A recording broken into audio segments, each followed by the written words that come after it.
সেটার উপরে করব এবং হাতগুলো কিভাবে মুভমেন্ট করবে, তো সেটার উপরে আমি আজকের এই ভিডিওটা দেখাবো। ঠিক আছে, তো ভিডিওটা সম্পূর্ণ দেখতে থাকো।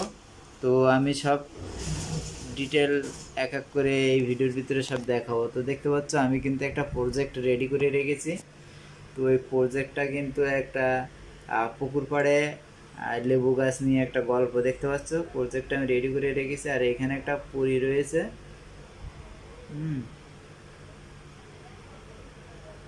এই যে দেখতে পাচ্ছ একটা পরী আছে, গল্পটা পরী নিয়ে। ঠিক আছে, পরীটা একে একটা সাহায্য দিতে চাচ্ছে, এখন এই ছেলেটা সাহায্য নেবে না বলেছে। ঠিক আছে, এই যে সম্পূর্ণটা এখন একটু জুম আউট করে দিছি যাতে ক্লিয়ার দেখতে পাও। আর এখানে কিন্তু ফ্রেম বাই ফ্রেম, এর নিচে কিন্তু আমি ফ্রেম কাট করে রেখেছি। এই যে দেখতে পাচ্ছ এখানে কিন্তু কাট করে রেখেছি। এবার এইখান থেকে হবে মুভমেন্ট, মানে মাঝের এইখানে এই যে দাগটা যে আসছে, এই যে গ্রিন যে দাগটা নিয়ে এসেছি দেখতে পাচ্ছ স্কাই কালার, এই দাগটা এখান থেকে শুরু হবে। তো এই গল্পটা দেখতে পাচ্ছ, আর ফুল গল্পটা পেয়ে যাবে চ্যানেলে। এটা 2-4 দিনের ভিতরে পেয়ে যাবে চ্যানেলের ভিতরে। তো এই ধরনের ইনফরমেশন ভিডিও দেখতে হলে অবশ্যই আমার চ্যানেলটা সাবস্ক্রাইব করো।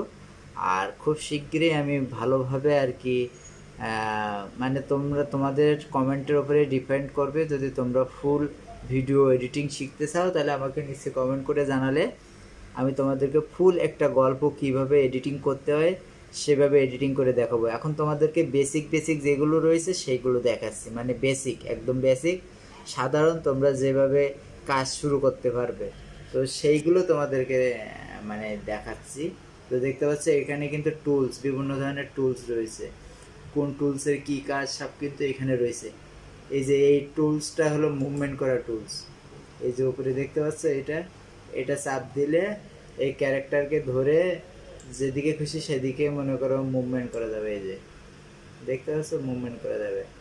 এবারে যখন এই মুভমেন্ট করে অন্য জায়গায় চলে গেছে, পুনরায় আগের জায়গায় যখন নিয়ে আসবে তখন এই যে এই কন্ট্রোল চাপ দিয়ে এই যে জেড চাপ দিলে দেখবে এই যে ব্যাগে চলে এসেছে, মানে আগের পজিশনে চলে এসছে। ঠিক আছে, আর এবার এই যে এই ক্লিপটা চাপ দিলে এখন যখন এটা একটা খালি একটা বক্স হয়ে আছে দেখতে পাচ্ছ, তখন এইটা চাপ দিলে এটাতে ক্লিক করলে এই যে এটাতে যখন ক্লিক করছি তখন এই বক্সটা কিন্তু একটা ইয়েতে পরিণত হয়ে গেছে।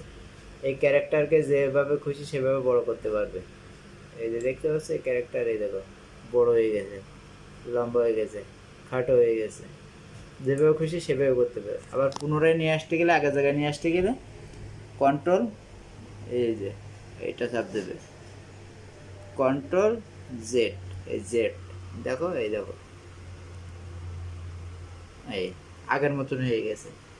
তো ভিডিওটা কেমন হলো নিচে কমেন্ট করে জানিও। আর ফুল ভিডিও দেখতে হলে আমাকে অবশ্যই কমেন্ট করে জানাবে, তাহলে তোমাদের জন্য একদম সেপারেট একটি আমি ভিডিও টিউটোরিয়াল নিয়ে আসবো।